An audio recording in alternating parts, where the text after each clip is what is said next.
Um, we won't be recording the breakout groups. We'll only be recording the corporate sessions, so you can talk freely about all the outrageous illegal things you do in baptism, safe in the knowledge that no bishops will ever know about it. If you want to see me while I'm speaking, then you can go up to the top right-hand side of your screen and choose Speaker View, which will make me bigger and the rest of you smaller. I am pretty ugly though, so you may well want to stay in Gallery View, but that's an option for you. What we want to do this morning is to, as Robin has said, have a little bit of a revisit of the whole hinterland of baptism and confirmation, given that the Church of England has recently produced a couple of new resources. You may have both of them, you may have none of them, doesn't matter. I'm going to note some of the things that have changed or where emphasis has changed, because I think that is a good lens into trying to work out what the Church of England is encouraging us to reflect on in terms of our ministry of baptism and confirmation. So I'm going to do a bit of talking, then there'll be an opportunity to go into some smaller groups for a bit of conversation. Then we'll come back and you can feed back any initial thoughts you have, questions and so on. I'll then talk a little bit more and then we'll repeat that process and we'll finish with a longer period of open conversation. If you have to leave a couple of moments early, all you will miss is the back end of the plenary conversation. Hopefully you'll be able to stay with us until midday. We will finish on the dot at midday, I promise. Sue, our excellent colleague, has just flagged up in the chat that she'll be keeping an eye on the chat as well. So if as things go along, there's stuff you want to sort of capture and not forget, jam down any questions or comments you've got in the chat. And Sue's going to keep her beady eye on that. I've got about 7,000 monitors in front of me, but even with that, I haven't worked out how to be able to see the chat while I'm sharing slides and things. So Sue's going to do that so I don't have to. But your comments won't be lost, and Sue will bring them to us. Going to almost exclusively be talking about common worship this morning, because I'm guessing that's probably what most of us are using most of the time. But the BCP, the Book of Common Prayer, will rear its head at various moments. And if you've got specific questions about the prayer book, we can talk about those as well. And as I say, this session is really inspired by the fact that after quite a lot of waiting, common worship, baptism and confirmation services finally published last year, and it looks like that. It's a dark blue, sort of slightly, it's got kind of non-slip on it, which I guess is quite helpful for putting on the side of the font. And that was published last year. Exactly the same time, a softback floppy book called Patterns for Baptism was also published. And has had a look through both of them in some detail and tried to work out what it is that the Church of England might be pointing us towards thinking about a bit harder. But I thought it might be useful, therefore, to start with, but to just remind ourselves how we've got to where we are with the resources that we've got. So I'm going to attempt to share my screen. When I do this, you all disappear into a list, and I can't see exactly what you're doing. So hopefully we should be able to see. Brilliant, excellent. So what I wanted to just remind us about at the beginning is sort of where we've come from. So common worship initiation services, which is this green book that's on the screen now, some of you might remember, was the first version of the baptism and confirmation services that were produced by Common Worship. Is the first bit of Common Worship to be written after years and years of revision of the liturgy. And for those of you who remember it and use it in the parish, it was a softback floppy book, and it was published in 1998. And it was the very first bit of common worship to be written. And it showed, really, because it wasn't road tested. These services weren't taken out into parishes and practiced with. They were just written and produced. And there's quite a lot of negative reaction to those services because they were very complex and confusing. And there wasn't very much flexibility in the services. So very, very quickly after that, Common Worship Christian Initiation was published.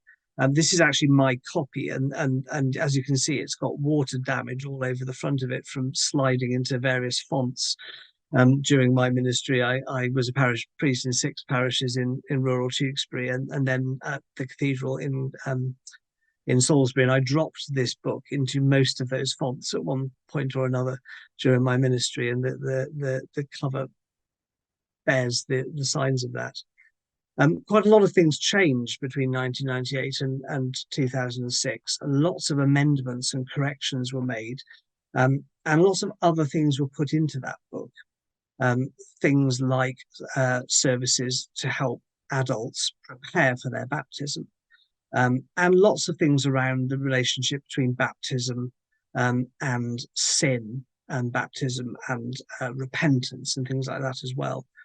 So lots of new material went into that book.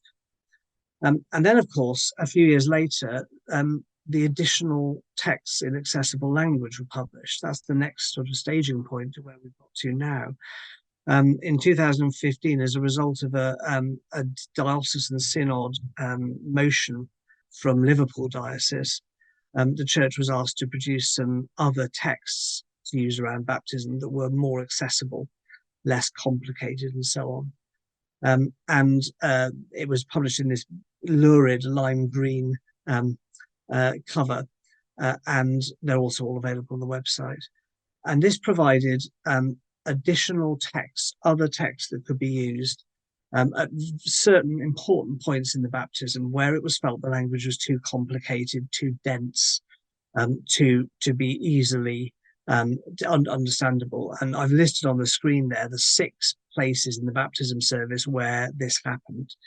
So what do you say to parents and godparents at the beginning of a service where they present a child? What are the questions the church wants to ask them to do? And what might you not want to ask a parent or a godparent to do in order for their child to be baptized?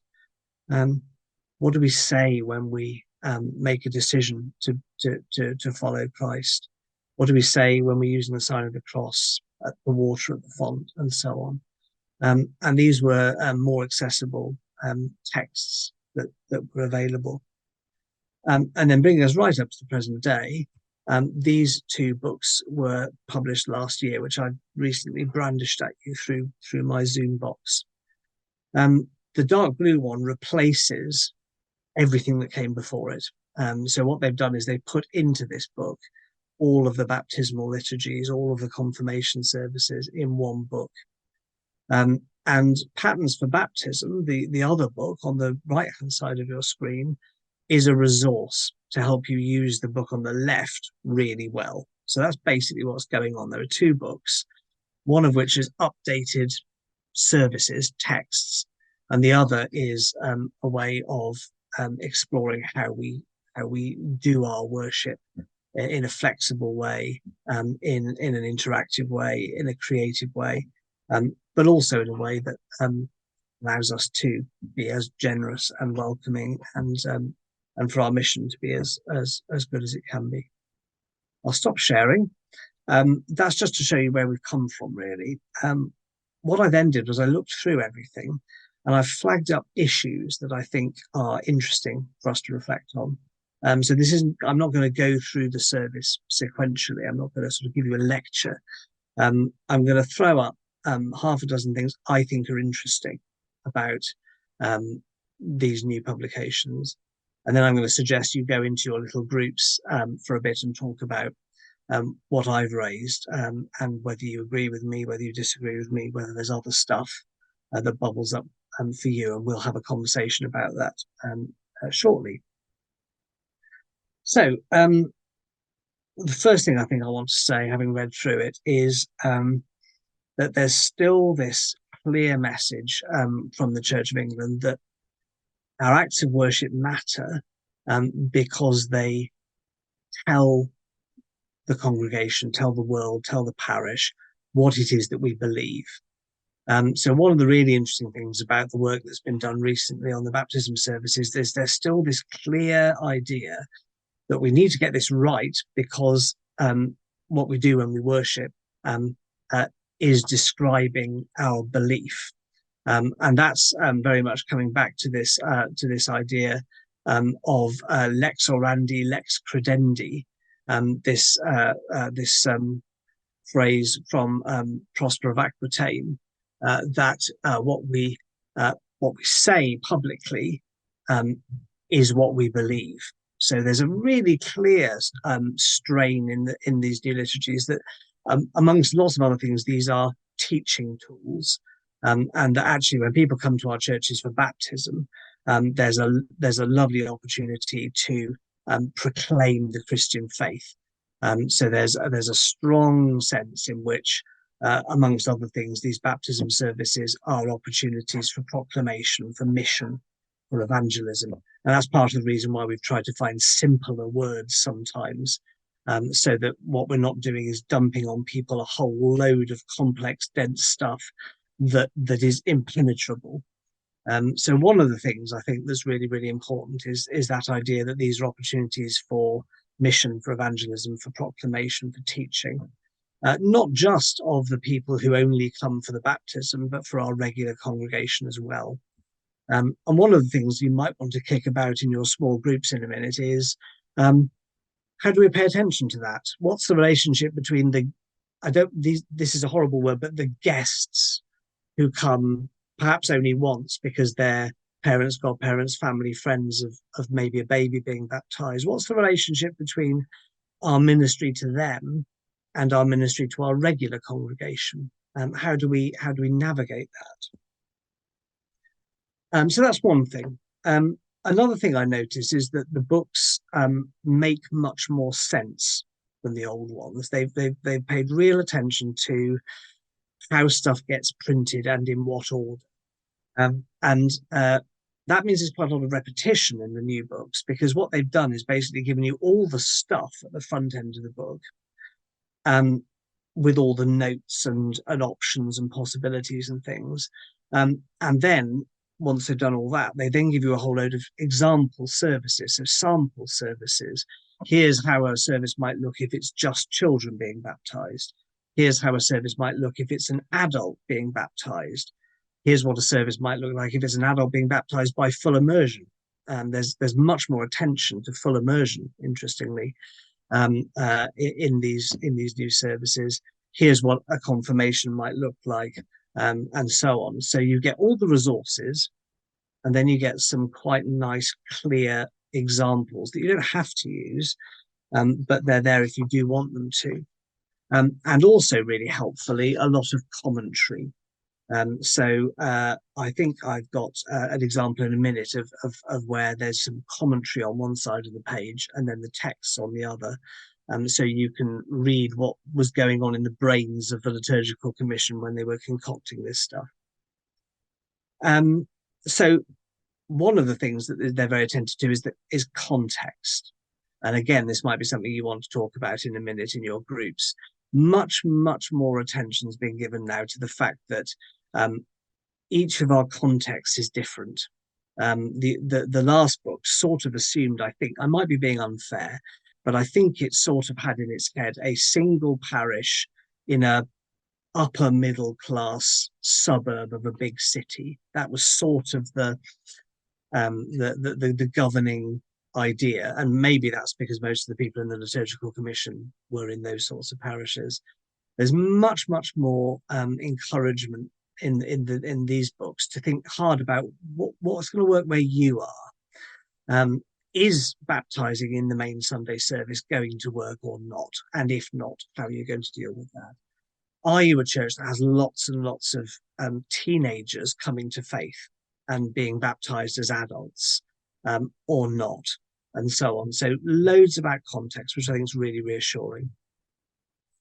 The most obvious change is that the additional texts have been bound into the order of service. And I'll just show you one example of that, which is the decision. I've taken actually a photograph of my book, so apologies for the bleed through, but I thought it might be helpful for you to actually see physically the book. So what you can see here is that this is page 12 and 13 of the new book. And on the left-hand side of the page, you've got the default decision with its 6 questions, 3 of them about what we're turning away from, and 3 of them about what we're turning towards. So in the default text, you turn away from rebellion, you turn away from evil, you turn away from sin. And then 3 questions about who you're turning towards. You turn to Christ, you submit to Christ. So in other words, you place your own authority underneath Christ's, and then you move towards Christ, you come towards him.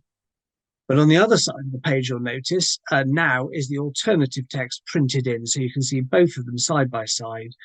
And in the alternative text, there's a different introduction, which is less about death and rebirth and much more about getting lost and coming home, which is a different sort of biblical. This is prodigal son language rather than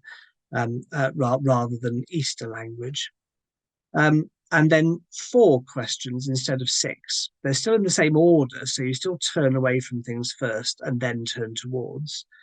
But you'll notice that they're much simpler. The only thing that the parents and godparents or the candidate have to say is "I do."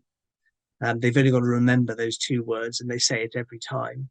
Do you turn away from sin? I do. Do you reject evil? I do. And then a suggestion that there might be a physical turning at that point. You notice there in the rubric. So the candidates might be facing west and then turn to face east, or they might be facing the congregation and then turn to face the pastoral candle or something like that. Encouragement for movement and creativity. And then 2 questions about Jesus. So do you turn to Christ? I do. Do you trust in him as Lord? I do. And that's an interesting development, that there's a question about trust, which I think is rather beautiful. So there's no question about submission, and there's no question about moving towards, but there is a question about trust. And they're displayed next to each other on facing pages so that you can see exactly what the options are, and choose which one you want to use.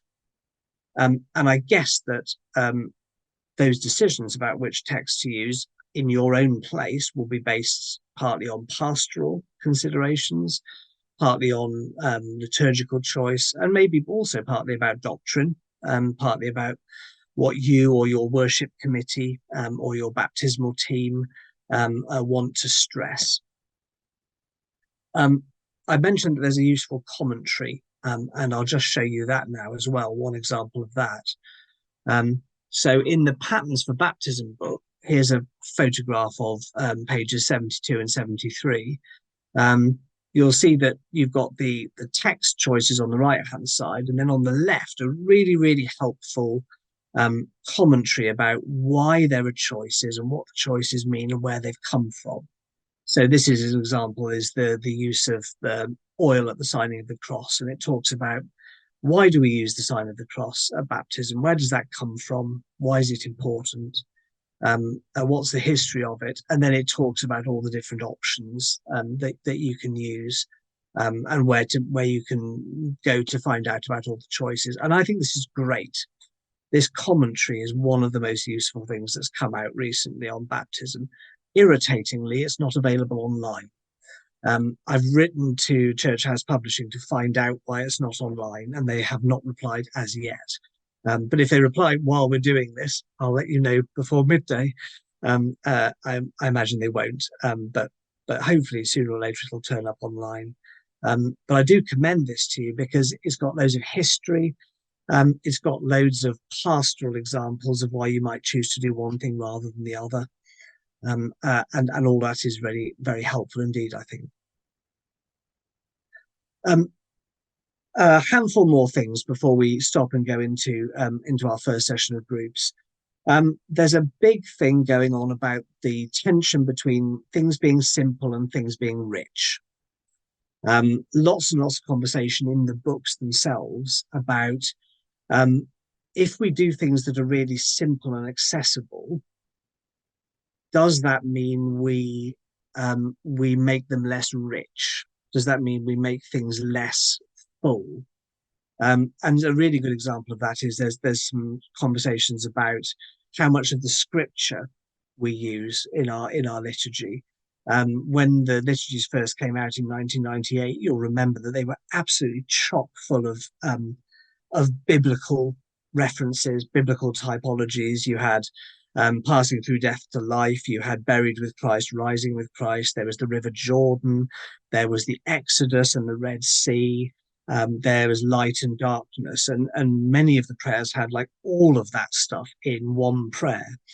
Um, and one of the things that the newer material has done is said that's great, but it might not always work. And particularly with people who are not familiar with the breadth of scripture, actually, if we chuck in like 10 different biblical references in one prayer, is that great, or does it just give people biblical scriptural indigestion? So many of the newer texts choose one or two biblical images rather than using lots of them. And there's a suggestion that we might choose different bits of the scriptural stuff at different times of the year. So maybe, at Easter, yeah, there's some Paul stuff about dying and rising is really, really important. But at other times of the year, we might want to look more at the baptism in the River Jordan um, or whatever, or John the Baptist, maybe, leading up to Advent and things like that. Um, and I think that's quite helpful and quite realistic. And again, that's a context thing, isn't it, about how much you include. So there's a lot of emphasis on seasons, therefore, as well, and using the seasons and being creative and selective about um, what we use when. Um, Handful of things, just very briefly, that you might enjoy kicking about. The emergency baptism is still in there. Is this an opportunity for us to just think about whether we're sure what to do in an emergency? I don't know whether it's ever happened to any of you. You might want to talk about that if it has. What are the essentials of baptism? What needs to happen for somebody to be baptized? And how much is unnecessary but interesting? Um, as I said earlier, there's a tacit approval of baptism outside the main Sunday service, and orders of service are provided for what we might have called private baptism in the past. So, 3 o'clock on a Sunday afternoon or whatever. That's a real change, I think. And that's the Church of England recognizing that the lived reality for many of us is that we can't do all our baptisms on a Sunday morning in our main service. And if we did, the regular congregation would hate it and be overwhelmed and so on. So there's more flexibility and more realism, I think, in the new books, and a recognition that, yes, of course, the ideal is that every candidate who becomes baptized in the main, in the congregation of believers into which they're being baptized. Nonetheless, there might be very good reasons for that not to happen sometimes. And there's some helpful advice for that. One of the really interesting things is that they put the prayer book baptism service in the book as well. And I'd love to know why. Is there an uptick in interest in being baptized according to the Book of Common Prayer, I wonder? Feels unlikely, but they've bound it in. And that's interesting. Maybe it's just to remind us where we've come from and to encourage us all to look at it and say, okay, that's the heritage. This is the traditional Reformation Church of England doctrine of baptism, that it's at least worth us noticing is still there. But a bit like, if you remember the Green Pastoral Services book, those of you who use that, they stuck in the Series 1 marriage service in the back of that. A similar thing's happened here, and prayer book baptism is there. There's an enhanced focus on music, and a real recognition that though the traditional Church of England musical provision is good and honourable and has a place, actually our life of worship now is much broader than that. And I'll just show you one example of where there's provision made for using modern worship songs liturgically. Um, here we go. Here's a bit of commentary where they suggest under this bit that it says songs here. You don't need to read through it, but it's just an example. There's suggestion that What a Beautiful Name is used liturgically during the signing of the cross, and then again later on in procession to and from the font and so on. Don't strain your eyes trying to read it necessarily. I'm just showing it you as an example. So there's a recognition that our life of worship is now very broad, and it's absolutely possible to use modern phrase material in a liturgical way, not just to have a block of worship, maybe at the beginning of a service, but there's no reason why we can't use modern repertoire liturgically in procession or while other things are happening, which I think is healthy and helpful. Though they have also provided quite a lot of traditional Roman Catholic or stuff that's come out of the Roman tradition for chanting the prayer over the water, for example. So there's a lot of Gregorian chant found in as well. Right, I'm going to stop in 1 minute. I just want to mention 3 things they've missed out, which are interesting. First of all those little orders of service for adults preparing for baptism have gone. Those of you might remember the rites on the way, little services for acknowledging adults preparing for adult baptism, giving them things like the texts of the Lord's Prayer and the Creed and so on. They've all dropped away. They're not illegal, they haven't been banned, and they're still on the website, but they've taken them out of the order of service. They're not in the book anymore, and I just wonder why that is. Secondly, a lot of the stuff around sin and penitence and its relationship to baptism has gone. So the corporate services of penitence have gone, and so have the orders of service for hearing a private confession. Again, they're not illegal, they haven't been banned, they're still on the website, but they're not in the book. And I wonder what that might be telling us about the relationship between baptism and ongoing sin and struggle and so on. And then finally, the lovely liturgical commentary by the Liturgical Commission has gone. It's a 41-page commentary, really, really good, explaining why all the decisions have been made and why some things haven't been done. Again, it's not illegal, hasn't been superseded, it's still on the website, but it's been taken out of the book. And sometimes when they take stuff out, we might want to wonder about that. Okay, I'm going to stop. I'm going to suggest we go into breakout rooms while Robin just thinks about how he's going to do that. Let's go into little breakout rooms, maybe of 3 or 4 people. So that's probably what we're about 14 or 15 of us, aren't we? So that's probably maybe 4 groups, Robin, or 5 at the most. 4 groups of sort of 4 might be good, something like that. Have a think about those questions I've posed, or talk about anything else. What choices do you make in your local community? Is there anything you find really difficult in your baptismal ministry? And what's the relationship maybe between the people who come for baptism and our regular congregation and our teaching of them? It's just going up to 22 now. Let's have I'll give you a quarter of an hour. So we'll call you back at 5 to 11 because we started a bit late. So about 15 minutes to knock that about or anything else. And then we'll have 5 or 10 minutes of feedback before I just offer a few more thoughts. Robin, are you ready to eject people into the outer dark? Here we go. Hang on. Thank you. Thank you for all that feedback. Some of it I'm going to come on to actually to address in the next few moments. But just picking up on a couple of the things that I wasn't otherwise going to directly address. The thing about the resource is just not people not knowing they existed. I think we're in a season at the moment in the Church of England where worship and liturgy is not a high priority. That's reflected a bit by the fact that 30 years ago we had We had diocesan liturgical committees in most dioceses, and they've almost all gone away now, and so on. So the church has other priorities at the moment, which are getting a lot of airtime. And one of the things I occasionally use as a shorthand for organisations like Transforming Worship is keeping the rumour of the excellence of worship alive in the Church of England.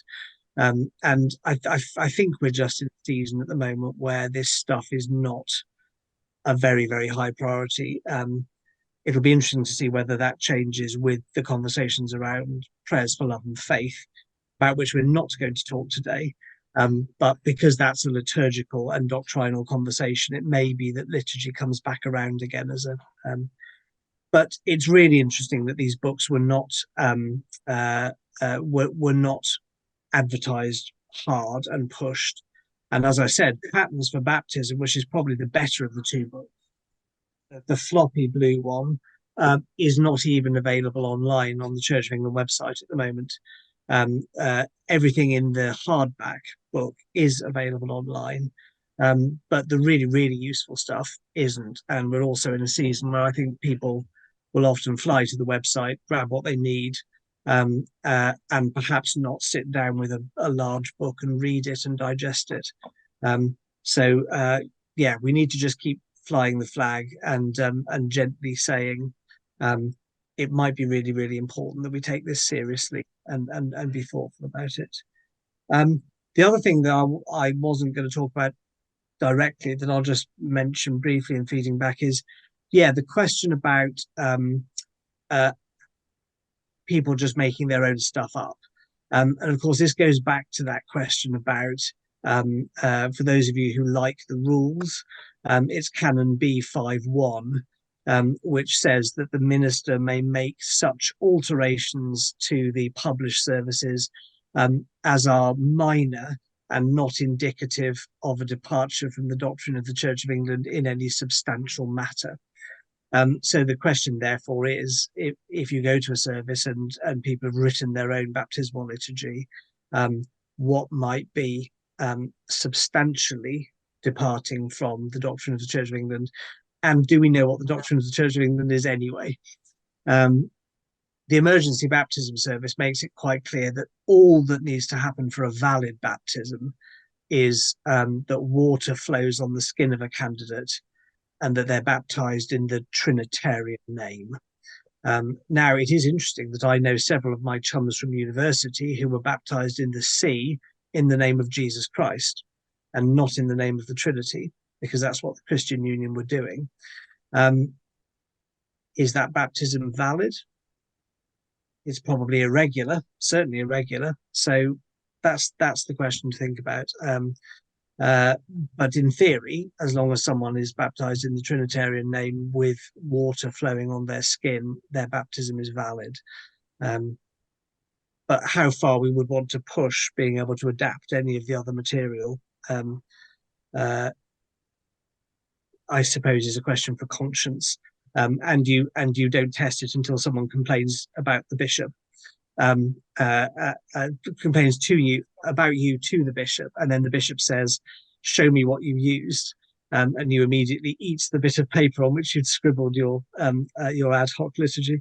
But no, it is an issue, and there is an issue particularly around, I think, certain Christian groups baptizing, particularly at universities, where there are baptisms happening, which are maybe rebaptisms, and I'll come on to that, and may also not necessarily be in the name of the Trinity. And we may, of course, inherit that further down the line when somebody becomes an adult and starts worshipping in a parish church and asks, for example, to be confirmed, or discerns a vocation to ordination or to licensed lay ministry. And then you say, "Can I just see evidence of your baptism?" And you discover that there isn't any, or perhaps that it was in the name of Jesus rather than the Trinity. I think most of the other things I'll come to, but if I don't come to a point you made, then hold my feet to the fire about that when we come back together for conversation. And thank you to all of you who are adding suggested preparation resources in the chat. That's a really important area. Stuff is coming out all the time, and I'm sufficiently out of the loop now that the stuff I was using last time I was a stipendiary priest in a community 3 or 4 years ago has probably been superseded. But anything that Sandra Miller writes is well worth reading. Miller, Millar, Sandra Miller, who was head of life events at the Church of England and is now director of ministry for the Diocese of Gloucester, has written extensively on initiation, and everything she's written is excellent. Okay, so just going to do the same thing as I did last time. Here are a handful of things that struck me as potentially important and that you can then take into your groups again for another short period of conversation. I like the idea of being a liturgical detective, so we are bringing our probably not our pipe these days, but our deer stalker and our magnifying glass to bear. What are the themes that come out of this material that indicate to us that things might be important to bear in mind? I think the first one is there's still a big conversation going on about the role of parents and godparents. And that came up in one of your bits of feedback just now. And the role of proxy promises, making the decision on behalf of an infant candidate. That conversation has not gone away. And it's interestingly, I lecture at Cuddesdon and at Sarum College on initiation every year. And every year it comes up in my classes that people will challenge the validity of baptism of candidates who don't affirm a living faith in God themselves. And that is clearly still an issue in parts of the Church of England, and people are wrestling with exactly what is it that the parents and godparents are promising for themselves, and what is it that they're promising on behalf of the candidate. And the liturgy does make that clear, but you've got to look really carefully. And so it goes into that question about godparents needing to be baptized. In theory, godparents also need to be confirmed. And as we've just heard, there's if 20% of the population are baptized, the percentage of the population that are confirmed must be much lower than that. So yeah, there's still an ongoing question about how much faith is it legitimate to ask of the supporters of an infant candidate, and how much can that be pushed. One of the interesting things, I'll just share my screen, therefore, is that the one of the additional texts is about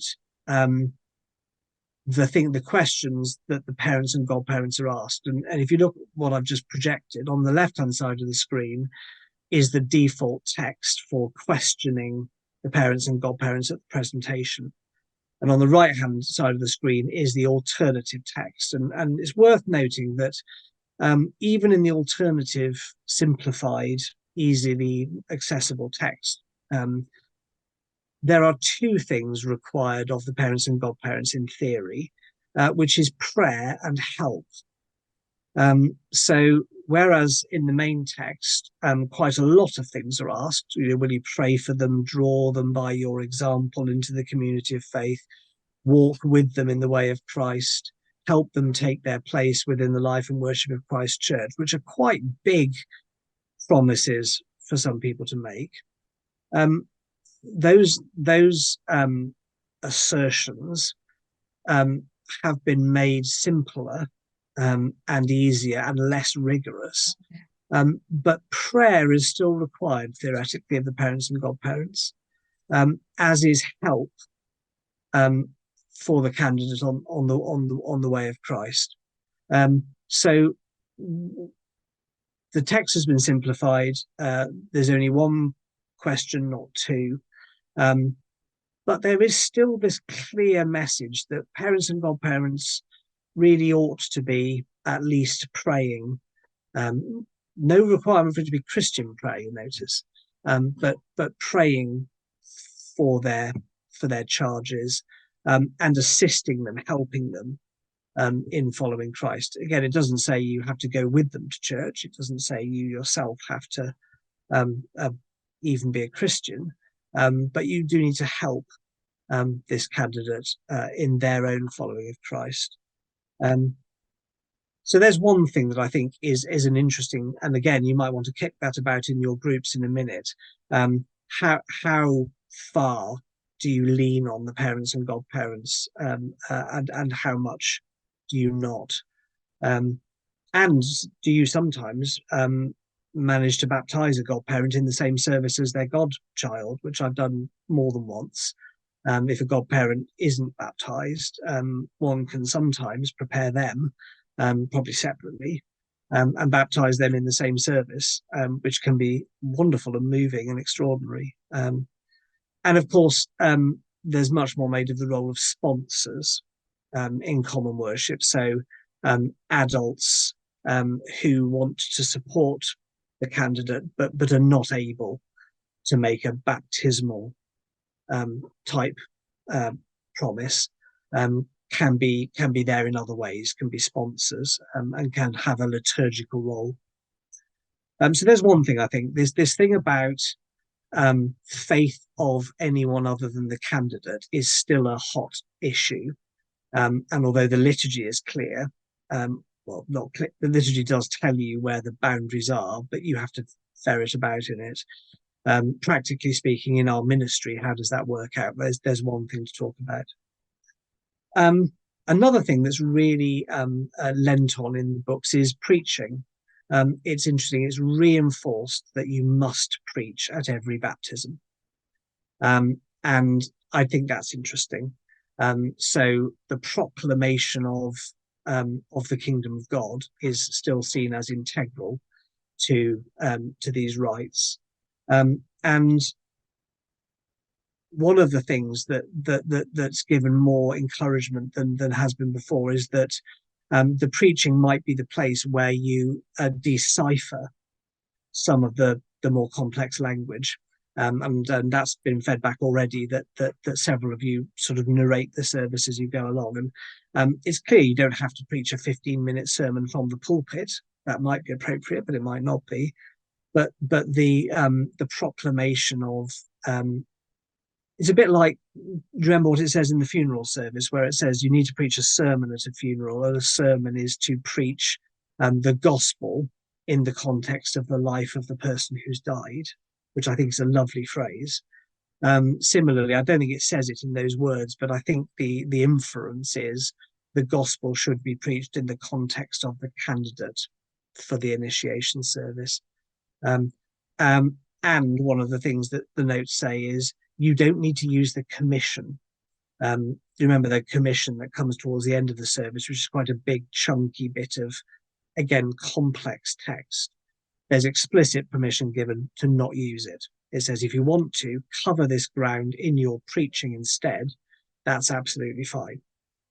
So there's another bit of text that can just drift away if it doesn't feel like it works in your context. So the place of preaching, how do we preach at baptisms? Rebaptism gets mentioned, and I was talking about that earlier, this specific instance of people who've been baptized as babies who then come to a living faith, potentially as a teenager in certain or charismatic evangelical contexts. This happens more often, but it happens across the church. Or adults who come to faith and want to be baptized, and particularly want to be baptized perhaps by full immersion. The resources directly address that, and they provide some really useful advice in the commentary and an order of service for how you might navigate that. And I'll just throw up on the screen a bit of that because I do think it's quite helpful.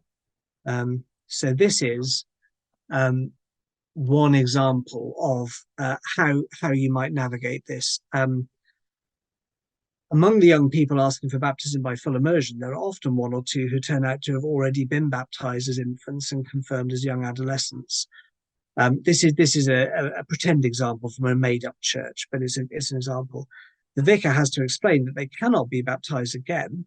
The affirmation of baptismal faith, which is one liturgy that's provided, is used to enable these young people to affirm that God's involvement in their life through their infant baptism is now finding its fulfillment in their adult faith.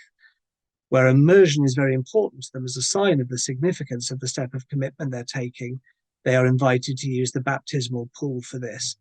I'm not going to then read through the next paragraph verbatim, but it then gives an example of how that might work, so that the vicar will come out of the baptismal pool to make it clear it isn't a baptism. But the candidates have buckets of water from the pool poured over them by a youth minister, by another member of the church.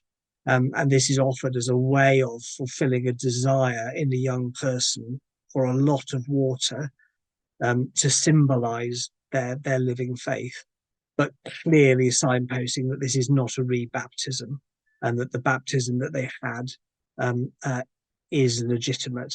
And there's a line in there that says, "The God who has loved you since before your baptism and has been faithful to you since, you are now drenched in that love." By the way, I can make these slides available. We can send them out, I'm sure, so you don't need to jot stuff down. So there's another issue that's clearly turning up at the moment, is the issue of people who really, really want to make a profession of faith in the context of water. How might we respond to them? There's also quite a good Grove booklet on that, that Colin Buchanan wrote some years ago. There's stuff around messy baptism, and the whole area of fresh expressions of church, messy church, and congregations that have grown up not in a conventional inherited model of church. And the whole question of what happens when a fresh expression starts to want to baptize people. So if you've got a congregation that's meeting, say, in the context of a tea and toast, with parents meeting in your church just after school drop-off, or cafe church or messy church or something like that, when those people start to want to be baptized, do you baptize them in that context because it's where they've been nurtured? Or at that point, are they required to move into a more conventional, inherited style of church? And there are some great sample services for doing a baptism in the context of messy church, where lots of the liturgy is worked on as craft activities, for example. So people work on the profession of faith by drawing or painting or using clay and things. And then that's all gathered together during the sermon, and so on. So that whole area of, if you've got a fresh expression or something similar, and somebody decides to be baptized, do you baptize them there in the church hall, in the fresh expression, or not? And how might that work? There's a bunch of stuff around accessibility, about recognizing that our conventional ways of doing baptism and confirmation may not work for people who have particular learning needs, particular physical needs. I'm a wheelchair user, for example. What if I wanted to be baptized by full immersion? How would I get into a baptismal pool? That specific thing is addressed in some of the resources and some of the sample services. I think there's a slightly higher than real assumption that certain access needs have already been provided. I'll quote something here. It says, "We are taking for granted here that basic accessibility provision is already in place. For instance, level access to the building and a loop system for hearing aids." Now, none of that was in place in any of my last 6 churches, maybe now. But there's an issue to think about. And alongside that, there is a lot more treatment of stuff like consent, safeguarding, and appropriateness of, for example, baptizing people by full immersion. What do they wear? How do you touch them in order to get them into the water and out again? What might a risk assessment look like for that, and so on. So there's some really good stuff that dovetails in with our quite properly heightened awareness of all those issues around consent and touch and safeguarding. A lot more attention on full immersion baptism, and a lot more encouragement to do that, and examples of how that might work, and then how you get your candidates redressed again, and some really imaginative stuff around, if you're going to be doing a lot of full immersion baptisms, might the PCC consider buying a set of white toweling dressing gowns, so that you have a set of white robes to dress your candidates in, or in a more a higher church, maybe a set of cheap albs, so that all the candidates during a hymn can go off and dry themselves down and then come back in wearing a floor-length white garment. And how might that symbolism, the clothing with the white robe stuff, gets a lot more treatment, which I think is helpful. And then the last thing that I noted in particular is some more attention on the use of oil, and some more teaching on the use of oil, and particularly what I think is an accidental introduction of a doctrine of the lay administration of oil. Traditionally, and the canons tell us that the administration of oil is a priestly, is a presbyteral ministry in the Church of England. But if I just throw this last slide up for you to see, what seems to have happened is that doctrine has changed. Here we go. On the left-hand side is the reference to the canon that makes it clear that the use of oil is normally priestly. On the right-hand side is page 72 of Patterns for Baptism, which says, parents, godparents and sponsors may also be invited to sign the candidate, open brackets, with the oil if desired, close brackets. And that's just a fascinating bit of the lex orandi, lex credendi thing I was talking about earlier, where what seems to have happened is that a decision has been made that in the context of initiation, lay people can administer holy oil, which I think is probably not permitted by the canons, but maybe the canon will be adjusted in time, or maybe not. But there's just a really interesting little bit of liturgical archaeology for you. Okay, I'm going to stop now, and we'll go back into our breakout rooms for give you another 15 minutes, and then when we come back, we'll have 16 or 17 minutes for plenary before we finish. Any of the stuff I've raised that you want to kick about, do that and bring back. Anything else that I haven't mentioned and that you want to bring back and this time we won't go around room by room. We'll just have a free for all for 15 or 20 minutes. But off you go into your rooms.